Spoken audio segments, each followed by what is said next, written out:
Magandang buhay mga idol, Sports Life Channel PH po. Eto na, ang may init na balita mula sa mundo ng PBA. Dating superstar sa liga ayaw nang bumalik sa PBA. Bakit kaya? Pero bago yan, huwag niyong kalimutang mag-like at mag-subscribe sa ating channel.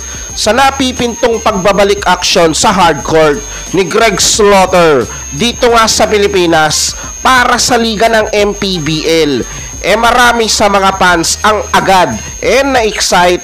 Yung iba pa nga nag-overthinking agad na baka ang next target daw ni Greg Slaughter ang makabalik sa PBA. Ngunit tila ba sinarado na ni Slaughter ang posibilidad na pagbabalik nga sa liga ng PBA. Sa isang social media post niya napareact itong si Greg Slaughter na nagtatanong sa kanya kung gusto pa ba nitong makapaglaro uli sa PBA, at agad nagkomento si Greg na no thanks na daw. Mukhang ayaw na talaga ni Greg Slaughter na makapaglaro pa dito sa PBA dahil na rin siguro yan sa mga issue na ikinabit sa pangalan niya noong naglalaro pa nga siya sa PBA.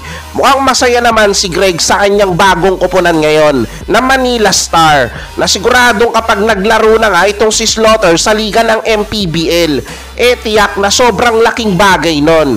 Kahit ngayon kasi hindi maipagkakaila na madami pa rin sa mga fans ang gustong makitang maglaro itong si Greg Slaughter, na kahit ano pang sabihin ng iba hahatak at ahatak ng mga fans itong si Greg, na siguradong malaking dagdag yon sa sumisikat na liga ng MPBL. Kahit papunta na sa 36 years old itong si Greg Slaughter, sa laki niya at sa kanyang mabigat na skills pagdating sa basketball, nakikita ko na dodominahin niya ang liga ng MPBL. Ayan, sigurado na may bagong aabangan na naman ang mga Pilipino basketball fans.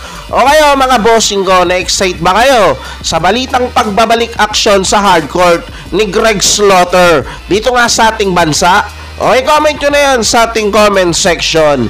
Yan ang mabilis na balita natin ngayon. Kung nagustuhan nyo ang aking video, huwag nyong kalimutang mag-like at mag-subscribe. Hanggang sa susunod na sport news.